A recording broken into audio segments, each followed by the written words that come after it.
We will say it like it really is. With dignity and respect. Committed to free speech and common sense. Upbeat and entertaining. Straight talking and direct. We may agitate each other and you. Heartfelt and passionate. Thought-provoking, provocative and controversial. Fearless and truthful.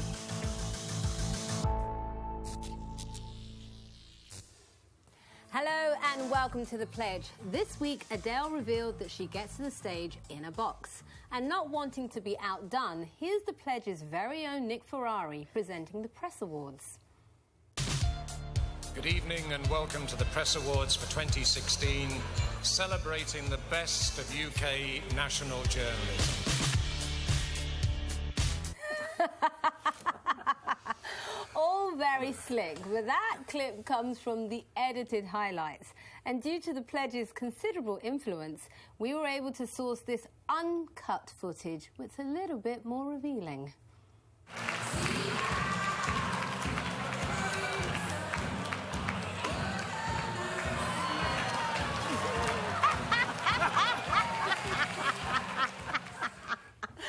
Not quite so slick, Nick. On the show this week, Carol finds herself in an unusual position. Greg says the cupboard is bare. Rachel's aiming her cannons at the Brexiteers. And Michelle is going to talk about the toughest decision many women ever make. But first, it's me. I've committed the ultimate political sin, a U-turn. When Nicola Sturgeon announced her plans to seek another Scottish referendum, my heart sank. But now, I must admit, she has a point. And don't underestimate just how hard it is for me to say that. Before I campaigned for the UK to stay in the EU, I was an official no campaigner in the last Scottish referendum. I was passionately in favour of Scotland staying within the Union. But things have changed. Scotland has not been consulted at all about Brexit. And since the EU vote, Nicola Sturgeon has been the only grown-up in the room. What's more, 62% of Scots voted to remain, and in Sturgeon they have a formidable First Minister, who might just be able to keep them in Europe. So why wouldn't Scotland give it a try? If it means I had a chance to keep my EU passport, I'd be tempted to move north of the border myself.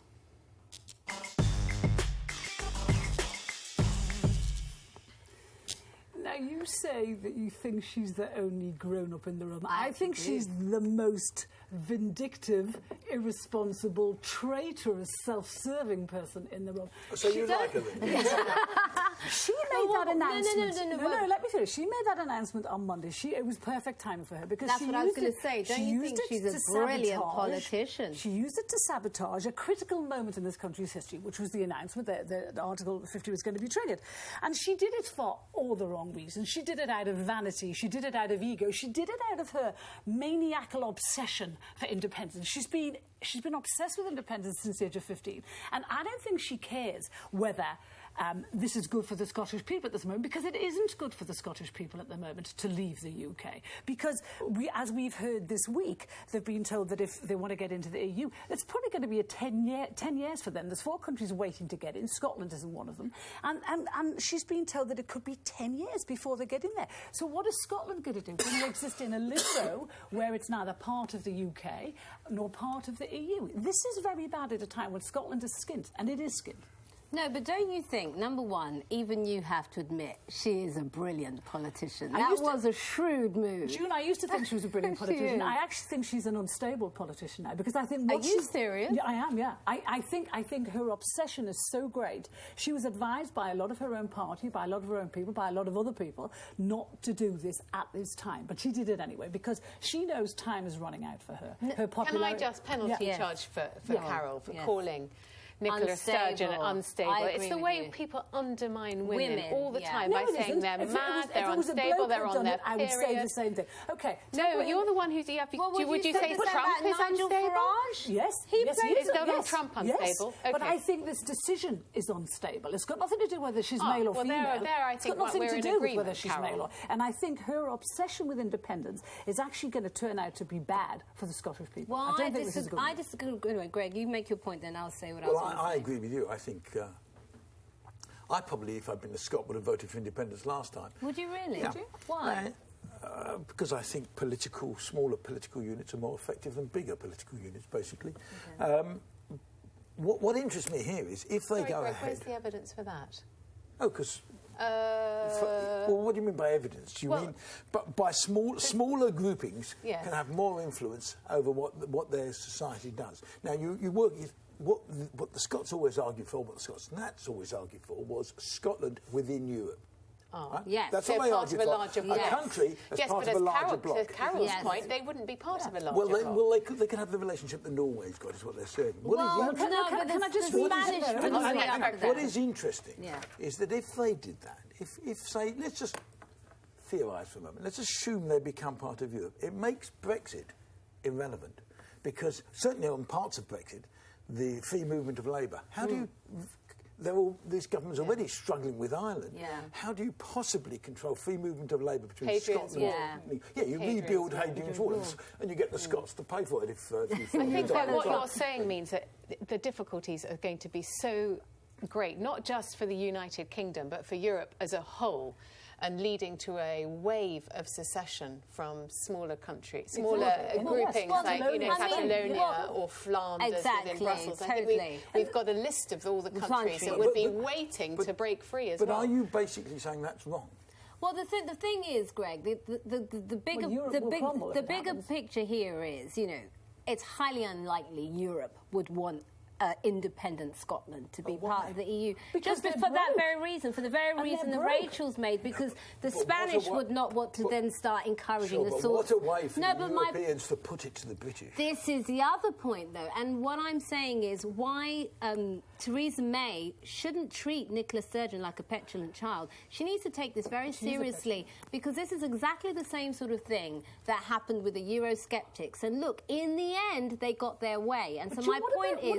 Even if she stay in the UK, but since she made this announcement, there have been 2 polls done, 2 major polls, 3, and they're all a bit conflicting. But the 2 of the major ones said there is bigger support now for the union than there was in the last 2.5 years. No, but my point is, Carol, that's why Theresa May has to be very careful how she plays this. She does, you're right. Because if she ignores Nicola Sturgeon she won't. And allows Nicola Sturgeon to then start building a momentum in Scotland, this could come back to haunt her once we leave the EU. Well, one of the polls... Sorry, Michelle, you haven't said anything. I actually agree with you. Wow. No, it's happening. I don't know what's going on. But I do agree with you. First of all, I would question whether or not there is an appetite within Scotland to have this referendum, because I'm not really sure that there is.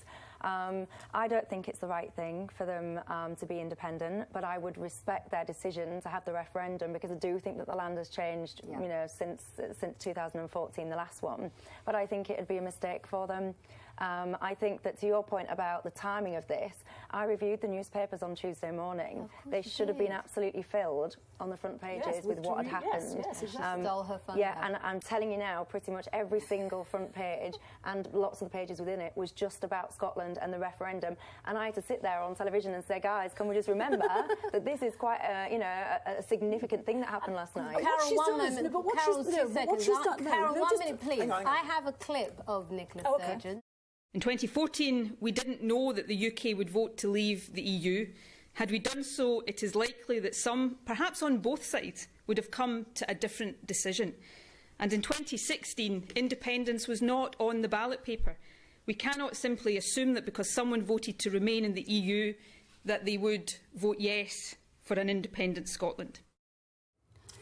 Surely you cannot disagree with that. She has a point. She wants Scotland to have special treatment when Wales and Ireland aren't getting special treatment. That's but Scotland has its own parliament and its own First Minister, so fair enough. By making that announcement when she did, she gave EU negotiators a stick to batter us with. That's why she did it. So that the UK, the 60 million people in the UK, get a bum deal. No, that Theresa May should have consulted her in the way that she's completely ignored Sadiq Khan. She's forgetting the way this country is made up. The UK voted to leave Scotland now. Scotland didn't. No, Scotland's part of the UK that overall voted to leave, June. We've got to back up Carol on that one. 52% voted to leave. The 48% have been ignored completely. I know, in but this whole process. Can I say something about referenda, which I think, it's like you wait ages for referendums, and then 3 possibly come along at once. And one of the buses is driven by Nicola Sturgeon, who ramroads Theresa May. Yes. So, you've got to look at Carol has a point. It was a slightly vindictive and opportunist timing of it. Totally. And she should be. Wait, and I think that... That's what politics is about, isn't it? This is the situation. Theresa May has to allow or grant Scotland the right to hold this referendum. They have to have an Article 30 well, she doesn't have to. She doesn't have to. Theresa May controls this. No, but Theresa May could not grant it, though. Yeah, of course, that's what she I just said. Was once in a generation as well. Now, the second point is it could be a different sort of referendum than the one we had for the EU, which was an in-out. Yes. For example, they could say there has to be a two-thirds majority for this referendum, in which case I think this is fair dues. I think Nicola Sturgeon can have her way, she won't win, and then she should resign, as David Cameron did, if she doesn't get her way, and the issue really should be settled for a generation. But there must be a chance that she does win. I mean, if you look at what happened last time, the swing towards the Scots Nats during the campaign was quite significant, and they start this time roughly where they ended last time. So I wouldn't be at all... So you think that you could get two-thirds for a... Well, I don't think it will be two-thirds. I mean, you can hardly say it's got to be two-thirds now. They should just set the bar a lot higher than we had in the but then you should have done it. Yes, you can. But the difference is yes, you can. If they vote to leave us, they're going to be in limbo for 10 years because the EU is not going to have them. That is But do we really want to see? No, hang on. That's betraying the people who want to stay in the UK. That is their welcome to the world of Brexit Britain. Welcome to the 48% world. It's different. It's no different at all. It is. Exactly well, it's not all bad, because if they do leave, then you two are going to move to Scotland, so they'll get you two as new residents. Yes, bye-bye. All fine. Sayonara. Charming. Thanks, Rachel. I thought we were... Not you. It would be better if Carol went and we stayed. Well, thank you. That's really good. Very supportive. I learned something new this week. Did you know that in England and Wales, it is currently illegal to have an abortion, with limited exceptions under the 1967 Abortion Act? Yes, that's right. Under a 150-year-old criminal law, women and doctors could be sentenced to life imprisonment if, for example, a woman obtains tablets bought online to procure a miscarriage. A bill is currently being passed through Parliament to remove abortions from criminal law, and I could not agree more. Deciding to have an abortion can be incredibly soul-searching, often leaving the woman conflicted, afraid, ashamed and vulnerable. What's needed during those times is safe help, support and regulated practices. The decision is personal choice and should be that of the woman whose body is involved. Adding the criminal threat is counterproductive, and decriminalisation does not mean deregulation, and it is time that this antiquated law is removed.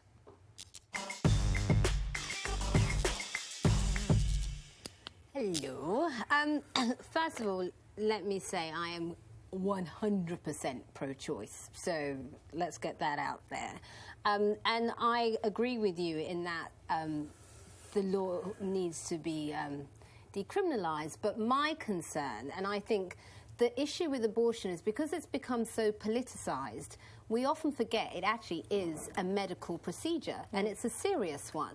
And I think that we should not be having a situation where we've moved so many steps ahead. We've progressed in terms of giving a woman the right to choose, but we're regressing in terms of making sure that we keep the woman safe physically and emotionally. So for me, I would want things to stay as they are, that you need 2 doctors to sign off on it. So you'd want... Why should a woman go and ask 2 possibly unknown male doctors for permission? No, but Rachel, think how many women... But also, and think how many women died in the past. OK, let me say... The women... Because it's a serious procedure. And the babies that may need protection. It's not a migraine. Time limits. Up to 24 weeks now is the limit. We know babies are born and exist at 22, 23 weeks. So those babies have to be protected. There's the gender issue where babies... late-term abortions in this country. Well, if you allow... Don't muddy the waters by saying we've got to protect the unborn child. There's the gender problem as well. This is about the woman's right to have a safe, legal abortion. Pro-choice. There has to be... The present law, apart from the putting people in prison, that's never happened in my lifetime. And that's insane. But there has to be... in this country, kids get aborted now because of their gender. We know that's happening in this country. In some communities, it is. Because it is. Also, fetal abnormalities. completely wrong. Completely wrong, and that's Which why is we need a law to the protect two that. doctors to But sign off on it to make how sure. How does the law protect that? Because, if it's happening now, yes, exactly. What's the point? Okay, well, so what's going to happen if there is no law to protect it? If there's no law in place? But you say it's happening already. So well, it would happen a lot more, Greg. It would happen a lot more because in some of the cases that Carol's talking, where certain communities do have a preference for boys over girls, the mother may not want to abort that child. And if you've got two doctors in place, it's harder for that to happen. Now, if it's just a pill over the internet, I mean, this is a serious medical procedure. You know, let's not forget what could happen to lots of women health-wise if we're just handing out pills willy-nilly. I'm not calling for anything to be handed out willy-nilly. No, but what I'm saying is that at the moment, if we're saying you don't have to have the system in place where two doctors sign off of it to make sure that it's safe. Exactly. This is what we open ourselves up to. Could they write into this possible bill, which means that you can update the Victorian laws so that women can have quicker without having recourse to two doctors, with an exemption or an amendment for when there is a possibility that you're having gender sex selection as the abortion is being sought for that? Because you can sort of tell, you can screen. At the moment, see, I think the thing that gets me angry about it, I didn't realise it was a criminal activity. I didn't. That was completely floored me. Yeah, it completely floored me. So that needs to be gone. That's my main point. We of the debate. That agree needs there. to go. I don't want the regulation and the safeguarding to disappear. No, but it's also, I think it's Australia and Canada where they have decriminalised it. It's proved that actually what's not happening is people are not suddenly going to backstreet doctors and doing all these kind of weird and bizarre things. That's not the case. So decriminalising doesn't all of a sudden create this unsafe environment. So I want the regulations and the safeguarding to exist. And do I think that two doctors should be consulted? I probably do. Yeah. You do need two doctors in place to safeguard. Why two, Carol? Well, one then. But you need some doctors because if this law got changed, I still want it might mean nurses would be in charge. I want a second opinion. Yes. It's not, but that's just Lordy, I mean, from the experience I know, that's not what happened. I mean, basically, you're right. There are certain doctors who are in favour of abortions. You go to that one, they give you a tick. You go to another one, they give you a tick, and off you go. But what you need is a proper process to make sure that, as you say, about safety. But I think from the people I know who've been involved, that's happened. But what I'm saying, Greg, is I think sometimes with this issue, because it has become so politicised, we forget... It's not particularly political in this country. We're not firebombing abortion clinics like you are in America. I think it's become as acceptable as contraception now. It's just an outdated law. We still forget that this is a serious medical procedure. I think, June, what you're not wanting to say is actually you are against abortion. That's absolute rubbish. Well, rubbish. Why do you keep saying it's actually not a particularly important? That is major. No, June, well, then why did so many women die in the past if it wasn't? Because then it was on the back street. But precisely, it's not a headache, Rachel. So no, don't say that for a nanosecond. That's absolute rubbish. Maybe it's as simple as this. Maybe abortions should be subject to the same medical regulations as every other medical procedure. It will remain subject every to all other these regulations. medical procedure doesn't have the same emotional implications. Yeah. That's what I'm saying. I think some women need to have counselling before Have any of you visited a Marie Stopes abortion clinic, which I have? Yes.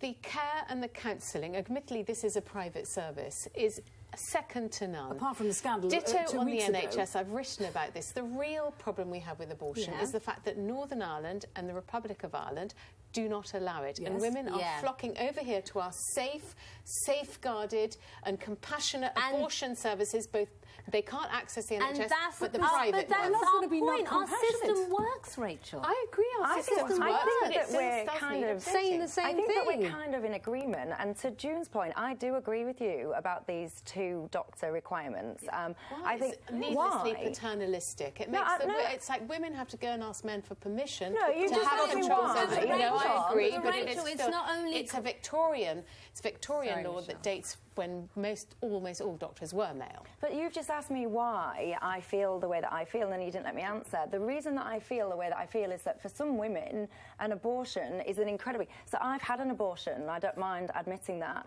and it was the most, and I accept it's not the same for everybody, it was without a doubt, and this is years and years and years ago, it was the most difficult decision I have, hands down, ever had to make in my life, ever. I won't go into all the personal reasons as to why that was the case, but it was a really tough decision. I could not decide. I went in, I went out, I went in, I went out. I sat and I mulled it over. I didn't know what to do. It was awful, and I absolutely respect the fact that I had to speak to not one but two doctors to make sure you had the abortion? It was the right decision for me at that time. Yeah, and it remains the right decision. That decision, Michelle, and congratulations for talking about it so openly. It is, of course, an incredibly hard decision. But that's for why all the women two doctors, who face it. That's why nobody does it lightly. That's my point, and that's why we need to make sure that there's systems in place to protect the woman, to make sure that it's the right decision for her. Yeah. That's all I'm saying. That's all I'm saying. I think that we're in general agreement, which is unusual. Yeah. Yeah. Well, that's good, because it's my turn. Hardly a day, let alone a week, goes by without the media reporting someone in or connected to the public sector saying that their service is in crisis, and without more money, it won't be able to deliver. In recent weeks, we've seen it with schools, the NHS in general and A&E in particular, social care, local authorities and prisons, just for a start. We're going to need capital investment. Now, real terms, NHS spending per person in England is going to go down. I would say we were robbing Paul to pay Paul. Is the prison system in a crisis? We're in a very difficult situation. Schools are really struggling, and we are in desperate need of additional funding. There are just not enough GPs, there is not enough resource, there are not enough practice nurses. The whole system is stretched so thin. The reality seems to be that after 7 years of cuts and public sector austerity, we are getting down to the bone. So what are the choices? Well, either we'll have to pay more taxes, but that's highly unlikely. Just look at the U-turn this week over the proposed increase in national insurance. Or we will all have to accept that the state can't provide the services we aspire to. If that's true, politicians, particularly those in power, have to come clean about it. And journalists have to stop reporting every warning about cuts in public services as a great surprise likely to lead to the end of the world as we know it.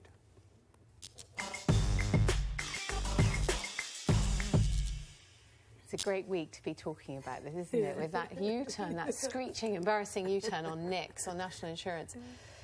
I think I come at this from a point of view of thinking that what all these stories about cuts and austerity and all these services in crisis, what it tells us is that spending and politics are both about choices, and we could spend more money despite the fact that there is a debt of 1.7 trillion and rising, and the fact that we are due to borrow something like 51 billion in this budget, in this Parliament. Wow. And that, we've abandoned all hopes of balancing the books in the lifetime of the next two Parliaments.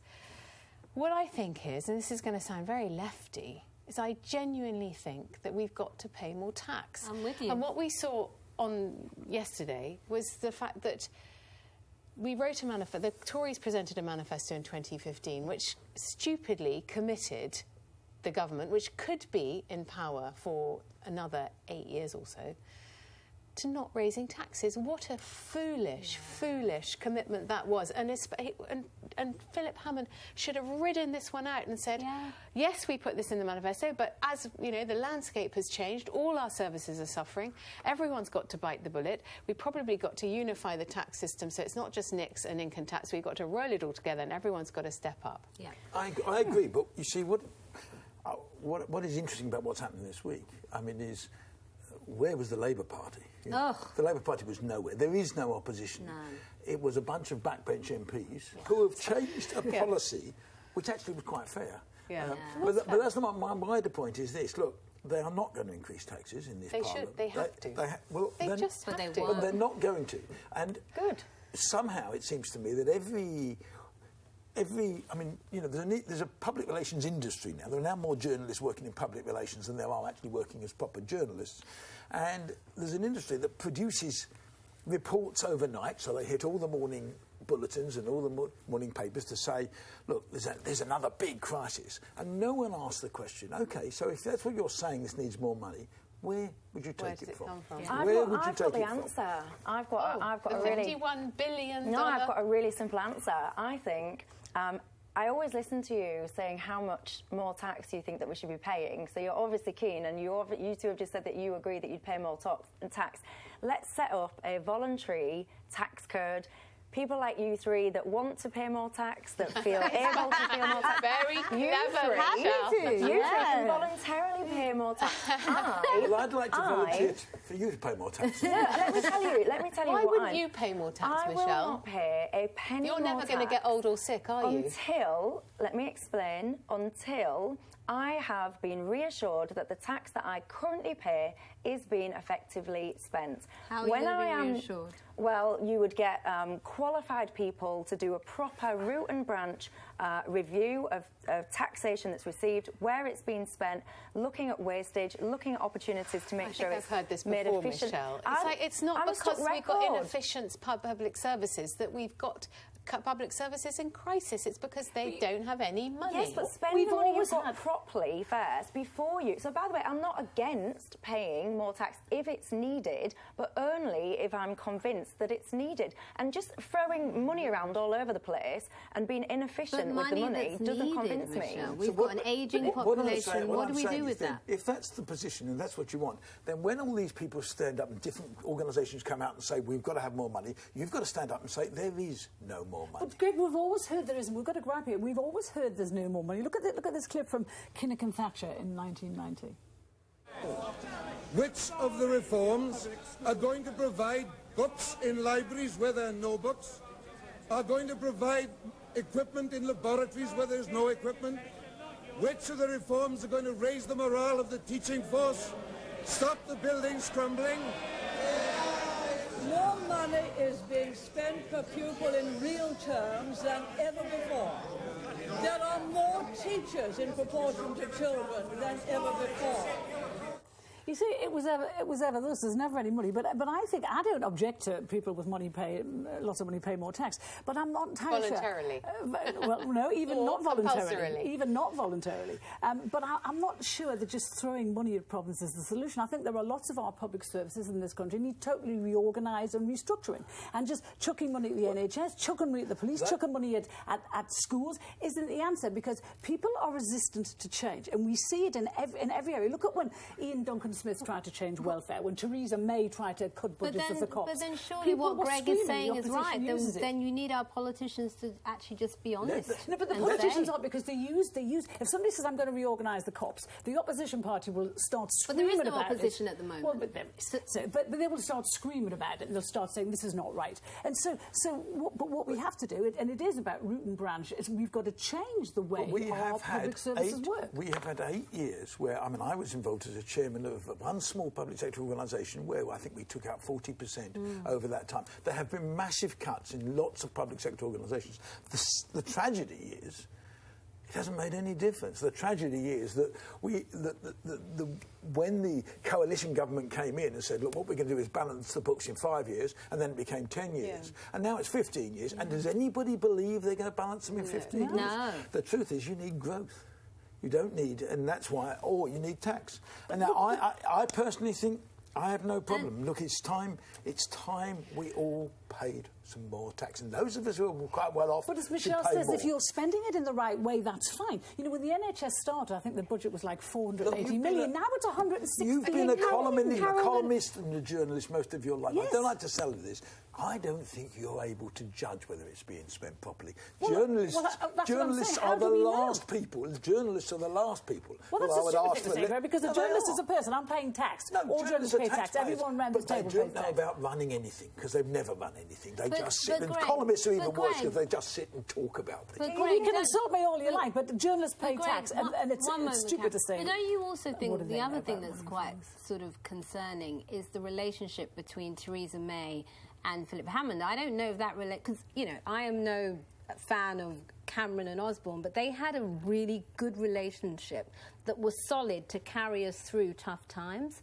I don't know if that relationship, the one we've got now, is. I'm quite nervous about those two being the ones to lead us through all of this. What I found interesting was that he took the increase, what he was going to do, to the cabinet, and nobody said, hang on, doesn't this break our manifesto commitment? Yeah, and it took a BBC journalist, Laura Penzberg, to notice that it broke. But also, wait a minute. Where is Philip Hammond going to find the £2 billion that he was going to spend on social care, the crisis in social care, which is how we look after our elderly. Who are a growing and needy bloc? Where's he going to find it now? The back of the sofa, or some wasteful programme of, I don't know what, from, you're you called it embarrassing. I don't think it was embarrassing to do that U-turn. I think actually making a poor decision, which I do think it was a poor decision. No, I think it was a poor decision. It was a good decision. It just contradicted a manifesto pledge. That's why he abandoned it. He didn't say this was wrong. He said we broke our promise. That's why we're saying. I think it was a poor decision, and the fact that he actually did that U-turn, I respect him for doing that. To have the balls to actually stand up and go, I got this wrong. Do you think I'm that was changing his choice? Well, probably not, but I respect him for following backbenchers. Okay, panel. It's me next, but in many ways, I wish it wasn't.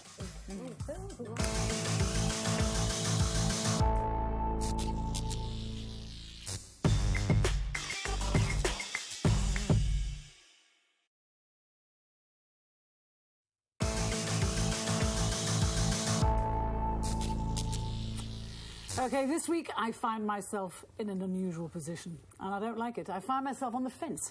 And what's put me there is this week's story about how employers are now within their rights to sack staff for wearing headscarves and all of the symbols of religion. Okay, so for me, banning headscarves is nuts, and the idea of banning all other symbols of religion, the cross, the turban, the wimple, the kippah, skullcap, actually makes me feel quite emotional. I have these terrible visions of a nun's headdress being ripped off, or a Sikh man having to unwind his turban. However, there's also this niggle in my head that says, why shouldn't employers have the right to say to people, this is our uniform, this is what we want you to wear? What's wrong with them saying we don't want religious resentment in the workplace, and religious symbols can cause resentment? So if you can't deal with that, don't work here. That's not demonising any religion, is it? It's just saying practice it at home, in society, but not at work. Is that so bad? Won't it engender the neutrality the EU court says we should have, or will it foster resentment among all religions?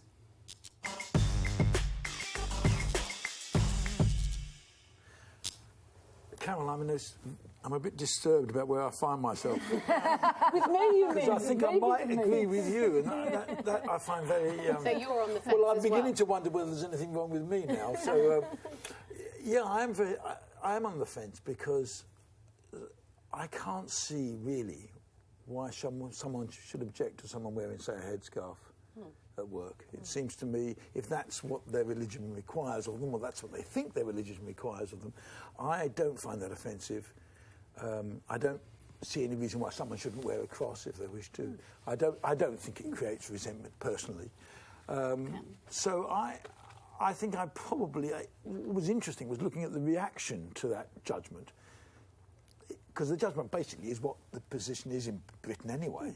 But I thought, I didn't like the way that some of the right wing decided that this was a good judgment for them. Can I just say, before we pile in on it, I spoke to my husband's 86-year-old mum about this. She's a Muslim.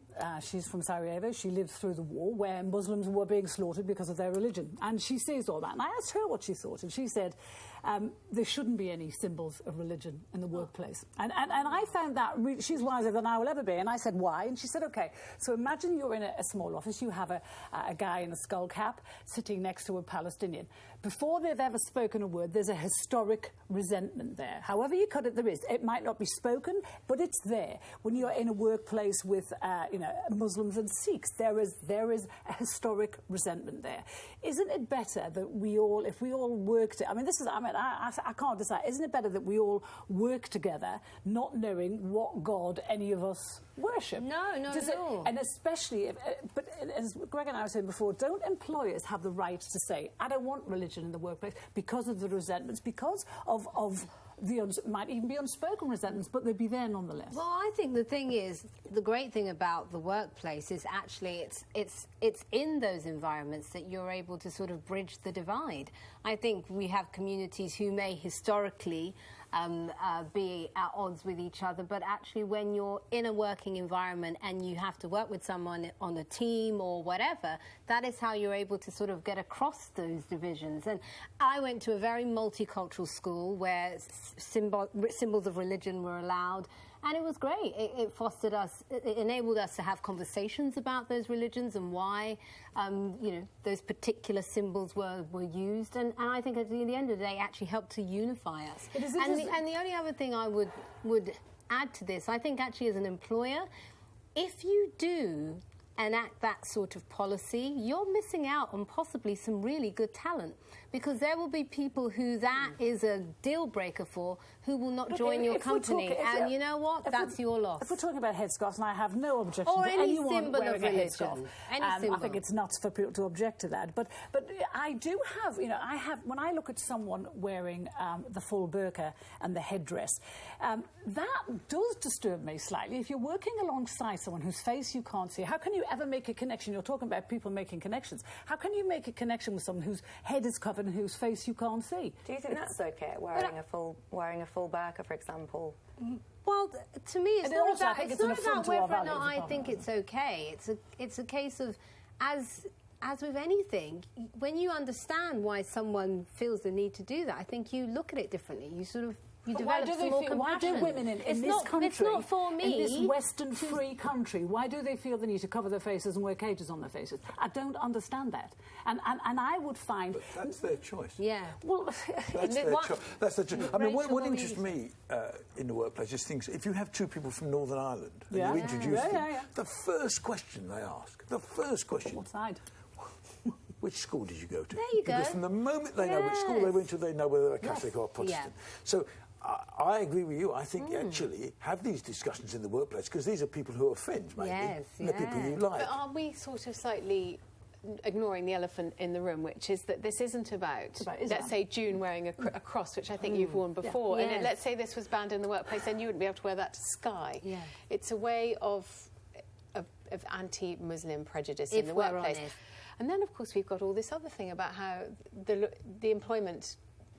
employers are not allowed to say to women, you've got to wear high heels and short skirts. Yes. But according to you, employers have the right to tell their employees what to wear and what not to wear. I'm asking the question. Actually, where do you stand on that? I have a problem with it, because there's a part of me that says, when you're employing someone, if you want to portray your company as a neutral company, as a religious-free neutral company, and you're paying the people who wear it, do you have the right to do that? On the other hand, I'm thinking of the Sikh guy who would have to take his turban off. No, but Carol, to me, that's insane to say you want to present your company as a... Why is it? No, let me finish. Because if you have somebody who obviously is wearing a symbol of whatever religion, their religion, that does not mean that your company is that religion. So to me, that argument doesn't even stand for a nanosecond. If I go to McDonald's and somebody with a Sikh man with a turban serves me, I don't think all of a sudden McDonald's is now Sikh. No, I don't. That's that individual's religion. I don't think that has a bearing on the company. And back to my point, I think any company that does this is really is preventing itself from getting some great talent, because you know what? You want to make sure that your talent pool is as wide as possible to get the best people, whatever their religion is. If someone is wearing the full hijab, the whole gear, and they're dealing with the public, does that create difficulties or not? I think it does, but I think that the Women's Muslim Network, who we're going to see in a second, is pointing out that this is going to be seen as a discrimination against all Muslims, and that is regrettable. I'm sort of with you on the full face covering, though, Greg. if what we're saying is that in order for you to apply for a job, you have to dress and look a certain way, it is going to put off Muslim women. Because likewise, if the rules said you had to wear high heels, or you had to wear a mini skirt, or you had to wear makeup, some women would be put off from applying for those roles. Yeah, I think that's absolutely spot on. And I've got a quote here, Rachel, from the Conference of European Rabbis.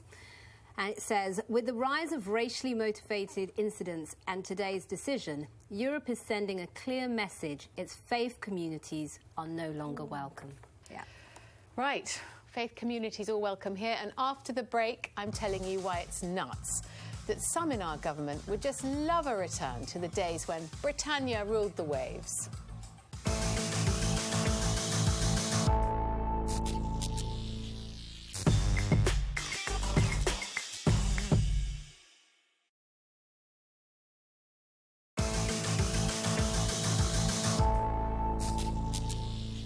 There's been a lot of chat about Brexit Britain and the dawn of a new age of trade with the Commonwealth.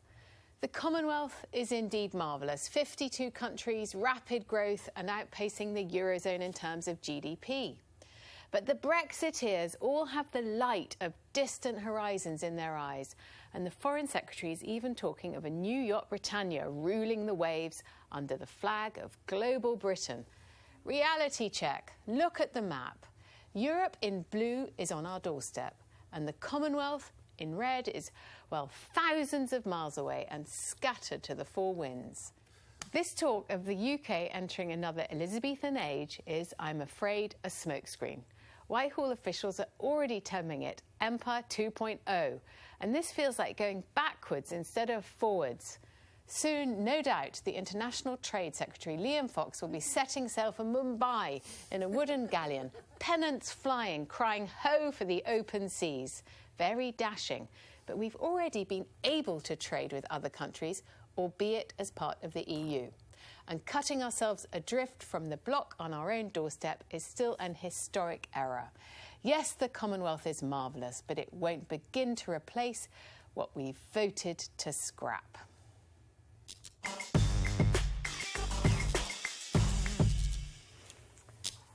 Well, I'm a Brexiteer, and we know. I hide it so well, I know. But I'm not sitting here, you know, dreaming of British empires and all the rest of it. So I don't recognise that from your intro. I think that people are obsessing, for example, at the moment, about trade deals. They're obsessing about the single market. I think that Brexit provides an exciting opportunity to trade globally and also still to trade with the European Union.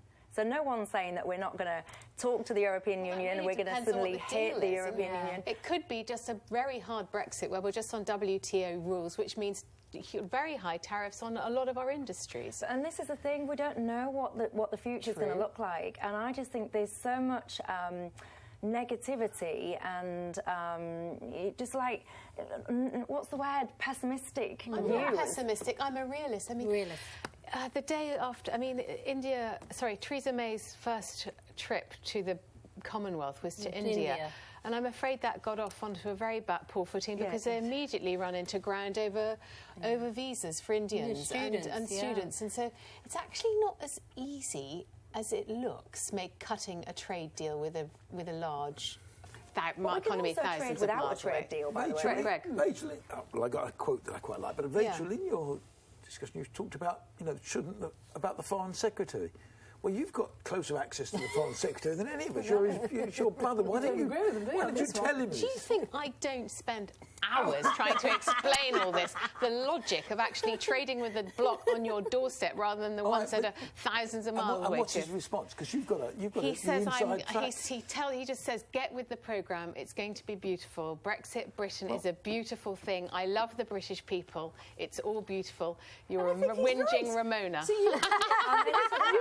you talk from a position of fear about the future. I'm terrified. I see it as this exciting. The Commonwealth wealth we left in 1973 when we joined the common market, the one we left behind, it's a whole different beast now. It's an economic powerhouse that straddles every... What is the Commonwealth? Yes. Yes, indeed. 52 countries, the GDP of 10.5 trillion. 4 times the population. It spans 30 square million kilometres. It's huge. Oh and to look at the map I showed you, Carol. It doesn't matter. Years ago, people took the months to say that. It doesn't take long now to do. No, but Carol, I think, Rachel, I 100% agree with you on this one. I think we need to be realistic, and what Rachel said there is completely spot on. Realistic? Yeah. Speaking of realistic, can we actually have a look at Boris in the new yacht Britannia? Go on.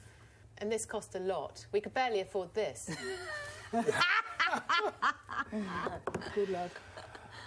Yes, June, you were saying. That's the new yacht Britannia. How long will it take for him to paddle off to Mumbai or Malaysia? Really reassured with that. Did you read what Fox actually said? What did he say? He said, we are a small island on the edge of Europe, the decadal leader of world trade. It is the government's ambition to reclaim that ground. Key words there were on the edge of Europe, not on the edge of Asia. But can I just say, the difference, we've got to look at, these are completely different times. Number one, and if we're looking at Australia, China has beat us to it where Australia is concerned. China's beat us to it where Africa is concerned.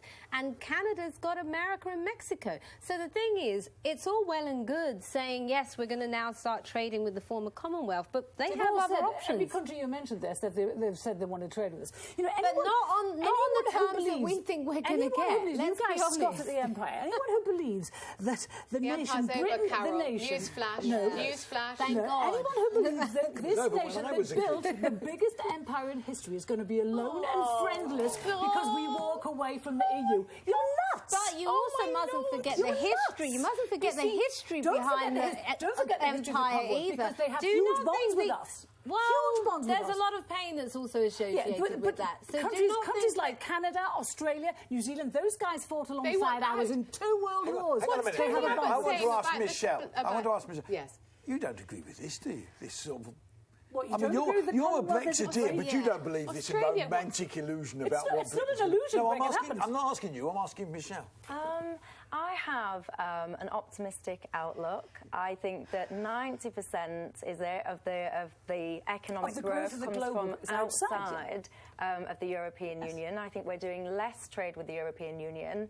I do share we're still doing 55% of our trade with the European Union. So I share your common sense approach in terms of it's easier to trade with people that geographically you're located closer to. But then you've just been telling me all that you're in support of Scotland leaving the UK. So I don't, there is no closer. No, we're not saying we're in support of it. We're saying we'd understand it if they chose to. And we're not walking away from the EU. We're still going to trade with them. We're going to trade with the rest of the world. I'm with Rachel. I don't think it's going to be as easy as they think it is because all these countries that they're mentioning have other options. Listen, whether Carol's right or Michelle is right, I'm right, what Greg and I, is that the EU keeps saying, whatever the deal, you will get a worse deal after your membership expires than while your membership... They would say that to us. Oh, Carol, you think they're just bluffing? No, I don't. I think they will give us the worst possible deal they can. Correct. But we have the rest of the world to go at. Yes, we have we can have a free...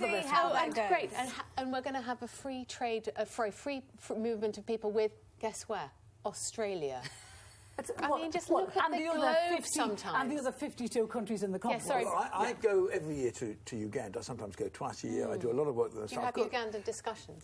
I would not want to swap Uganda for, say, France for buying and selling. I mean, seriously, I think you are talking about a different view. Parts of the Commonwealth are still annoyed that we left in the first place, that we went into the EU. They're not going to rush back to do trade with us. Yes, they are. They'll do what's in their interest. Bonds, Trading with us is in their interest. Did you say bombs or bonds? Bonds. She's saying, but I'm saying the bonds aren't as good as you think they are. Well, I thought all the countries you mentioned, Australia, New Zealand, Canada, they've already said they want to trade with us. They said they were the first people to come out and say so. You've got to watch what the deal is. Yeah. You've got to look at what the deal is. At the moment, we have a deal to trade across Europe. we're going to lose that. It's going to become much harder. Europe is 24 miles away. You keep on saying we're going to lose the deal with you. Do you really think we're going to lose our deal with Germany, with the cars? Do you really think we're going to lose our deal with France? And I think we're going to have huge customs depots, and we're going to have lorries backed up in our ports.